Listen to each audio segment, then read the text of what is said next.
ഞാനേ ഷൂട്ട് ചെയ്തോണ്ടിരിക്കുമ്പോഴാണ് ഭാഗ്യം പറഞ്ഞത് നമുക്ക് വോട്ട് ചെയ്യാൻ പോകുന്നത്. ഞാൻ വീട്ടിൽ നിൽക്കുന്ന നൈറ്റ് ഇട്ടിട്ടാണ് വോട്ട് ചെയ്യാൻ പോണത്. കാരണം നമ്മുടെ വീടിന്റെ തൊട്ടപ്പുറത്താണ് നമുക്ക് ഇപ്രാവശ്യത്തെ വോട്ടിംഗ് ഉള്ളത്. സാംസ്കാരിക നിലയത്തില് നമ്മുടെ എന്താ പറയാ അതിമനോഹരമായ കാട്.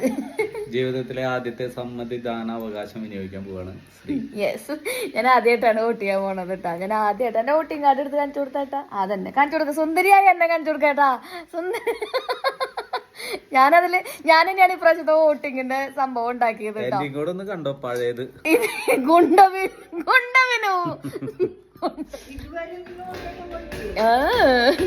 ശാന്തമ്മ നമ്മുടെ സ്വാതന്ത്ര്യത്തിൽ ഇപ്രാവശ്യം വിനിയോഗിക്കാൻ തന്നെ തീരുമാനിച്ചു കേട്ടോ. ഞാൻ ആദ്യമായിട്ടാണ് വോട്ട് ചെയ്യുന്നത്. എന്റെ പോലെ ആദ്യമായിട്ട് വോട്ട് ചെയ്യുന്ന ആരെങ്കിലും ഉണ്ടെങ്കിൽ കമന്റ് ചെയ്തോളൂ കേട്ടോ. ഇപ്രാവശ്യം നമ്മളവിടെ ചെന്നപ്പോഴേ 3 പ്രധാന സ്ഥാനാർത്ഥികൾ ഉപരി വേറെ കുറച്ച് സ്ഥാനാർത്ഥികളും കൂടി കണ്ടപ്പോൾ എനിക്ക് അത്ഭുതമായിട്ടോ. പിന്നെ നമ്മൾ കൃഷ്ണന്റെ കടയിൽ നിന്ന് കുറച്ച് വടയൊക്കെ മേടിച്ച് നേരെ വീട്ടിലേക്ക് പോയി.